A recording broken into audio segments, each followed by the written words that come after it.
Olá, o Quer Saber está de volta com essa programação de responder, a questões que as pessoas enviam, escolas, e eu fico muito feliz que as pessoas tenham liberdade de fazer essas perguntas e de pedir alguns temas, porque o objetivo do Quer Saber é exatamente isso, falar aquilo que você quer saber.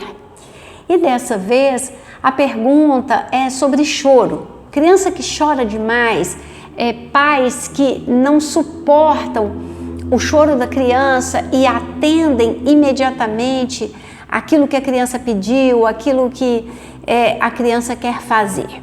Então a gente precisa fazer um panorama, dessa questão. Assim, o choro é a primeira forma de comunicação com o bebê. Então, todo bebê chora porque ele não sabe falar, porque ele não sabe explicar, E mesmo quando ele começa a falar, ele ainda não sabe falar tudo o que ele quer dizer. Ele ainda não sabe dar nome às emoções, às sensações, às impressões, e ele chora. Então, esse choro é natural.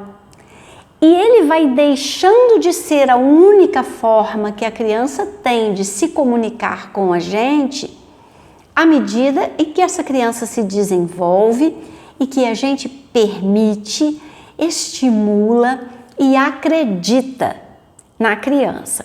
Por que eu estou falando isso? Permite, estimula e acredita. Porque às vezes a gente tem tanta peninha do bebê deixar de ser bebê, que a gente, sem perceber,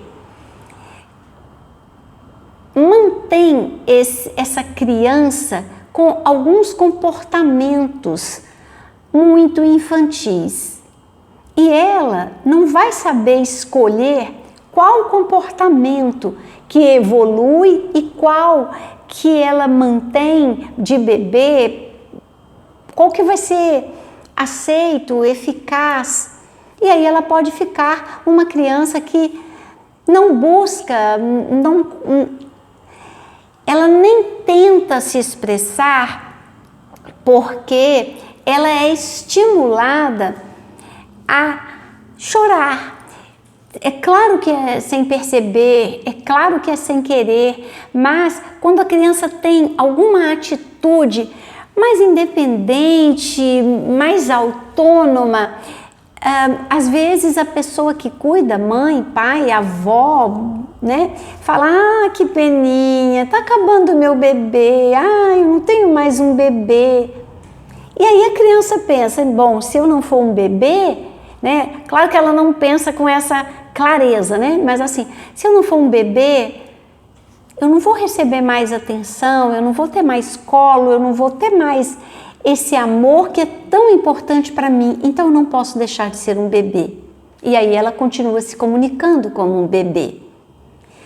Então, a gente promover o desenvolvimento da criança não é forçar a criança a ter uma maturidade que ela não tem, mas é ir acompanhando o desenvolvimento dela e ajudando que ela escolha comportamentos, atitudes, expressões que combinem com aquele desenvolvimento. E eu sei que eu já falei isso, mas eu vou repetir. O Winnicott fala que uma das coisas importantes é que a gente acredite na criança, acredite que ela possa.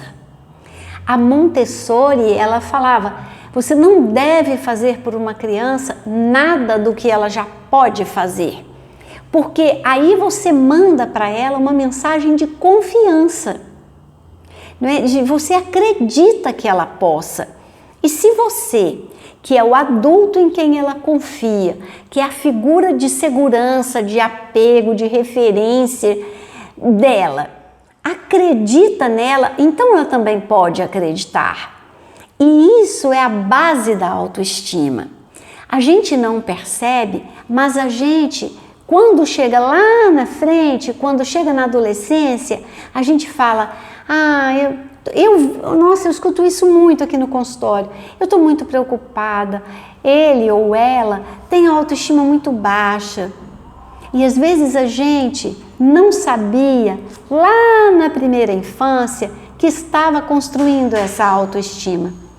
Então, quando você começa acreditando que a criança possa dar o próximo passo, que ela possa conseguir se expressar, quando você dá um pouco do seu tempo para ouvir o que ela diz e tenta estimular que ela fale, que ela se expresse de uma maneira mais evoluída, ela vai deixando o choro como forma exclusiva de comunicação.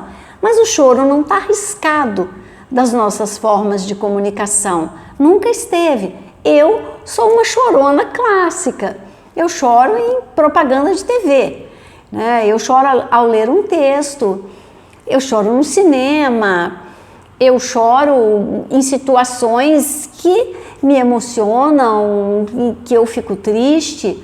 Não é que você não possa chorar, mas é que você não pode ter para toda a vida o choro como única forma de comunicar suas emoções, seus desejos, não é? Suas sensações. E um outro detalhe é, muitas vezes a gente que é profissional, nós psicólogos, alguns pediatras e muitos professores percebem que a criança entendeu que se ela chorar, ela mobiliza áreas da emoção, principalmente da mãe, mas às vezes do pai também, que fazem com que essa mãe fique absolutamente vulnerável e faça exatamente o que ela quer. Então, esses pais se sentem desautorizados na educação dos filhos. Eles não confiam em si, na autoridade que são. Então, eles não conseguem se afirmar. E isso deixa a criança insegura. Então, às vezes ela chora por insegurança, mas também ensina a criança que se ela chorar, a mãe não resiste, o pai não resiste. E é muito interessante que a gente observe isso, porque às vezes a criança chora querendo um objeto ou fazer uma coisa, e aqueles pais que confiam em si, que se sabem autoridade e que se sentem confortáveis nesse lugar de autoridade, acolhem o choro, ouvem, mas gastam um tempo explicando para a criança por que não. E não precisa ser uma explicação científica, né? Eu também acho que vocês já ouviram essa expressão algumas vezes. Não precisa ser uma explicação científica, uma explicação curta, clara e real. Então, eu sempre falo para os pais assim: se a criança de 2 anos te pedir uma faca ou uma tesoura, você vai dar? Não, não vai. E ela pode chorar o tanto que ela quiser, que você não vai dar, porque você sabe que não pode. E aí você tem todos os argumentos do mundo para não dar. Mas tem uma série de outras coisas que também não pode. Não é? Tem um excesso de açúcar, que os pediatras agora estão batendo nessa tecla, que não deve. Tem o celular, que não deve. Tem o ficar acordado, né, fazendo uma atividade atrás da outra, que não deve, porque o sono é importante para a criança. Então, por que você, pai, mãe, não consegue dizer não? Pergunte para você mesmo, você não está convencido? Você não tem com você os argumentos para defender essa posição? Se não tem, busque. Você fica com pena de fazer a criança entregar o celular? você fica com pena de não deixar a criança comer o doce, o bombom, o sorvete todos os dias, toda hora que ela vê que ela tem acesso. Então, é preciso fazer esse argumento, porque se a criança chora e você atende, mesmo sem estar convicta de que aquela é a melhor atitude, você acaba, sem querer, reforçando o choro como moeda de troca. Às vezes, as crianças falam para mim, essa semana uma criança falou para mim, não, sabe por quê?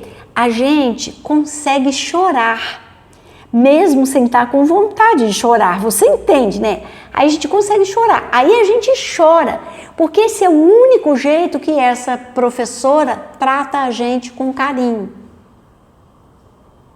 Então, olha, é disso que a gente está falando. O choro é uma ferramenta importantíssima de comunicação para o bebê e segue na nossa vida sendo uma forma muito importante de a gente se comunicar, de a gente mostrar a nossa emoção, a nossa alegria às vezes, a nossa tristeza, a nossa dor, a nossa dificuldade.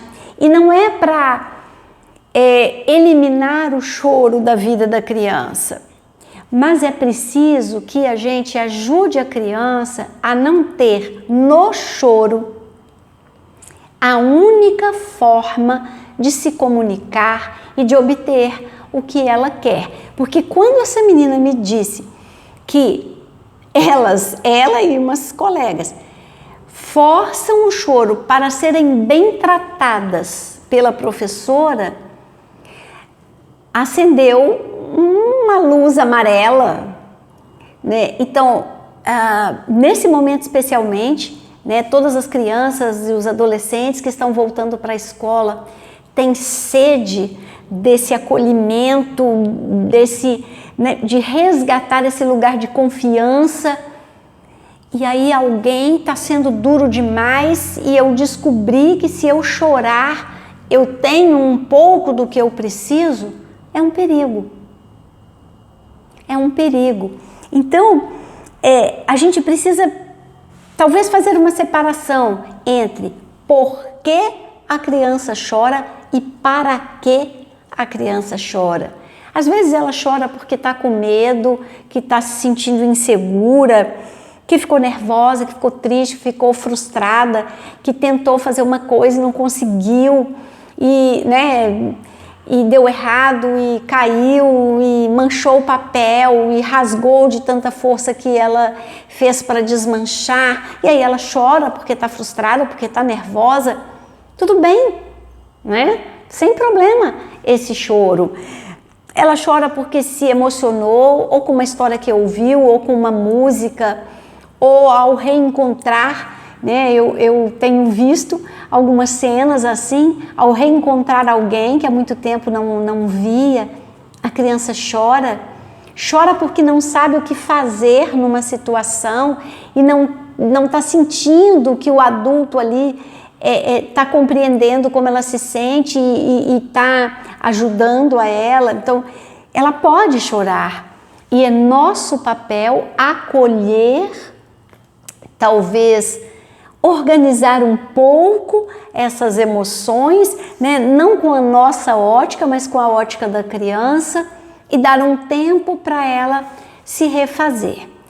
Mas quando ela chora para conseguir ter o ambiente sob controle, receber a atenção que ela precisa receber, aí a gente precisa ligar um alerta, mas nem é um alerta para a criança, é um alerta para nós. O que a gente está fazendo ou não fazendo para que essa criança precise chorar para obter a nossa atenção, a nossa compreensão, o nosso carinho. Então, é muito importante que a gente se pergunte se uma criança está chorando com frequência, se uma criança só consegue tentar, né, pedir as coisas, atenção, chorando, se ela chora em qualquer circunstância, vale a pena fazer um exame na sua atitude de cuidador primeiro e, óbvio, também na vidinha da criança. Ah, essa criança pode estar deprimida? Pode. E eu não descarto essa possibilidade, mas felizmente é menos frequente do que esse choro que acaba ocupando o lugar de única possibilidade para ser atendido. Então, é muito importante que a gente se veja, né, nessa relação, se é a gente que está promovendo esse choro como única possibilidade de ser atendido, ou se tem realmente alguma coisa acontecendo com essa criança. Mas, de qualquer forma, é muito importante dizer, não está errado chorar, né? Assim como não está errado rir. É possível rir e chorar. O que é importante é que não seja a única via de comunicação, a única maneira de receber a atenção, o carinho, a delicadeza que a criança precisa. Isso é por nossa conta.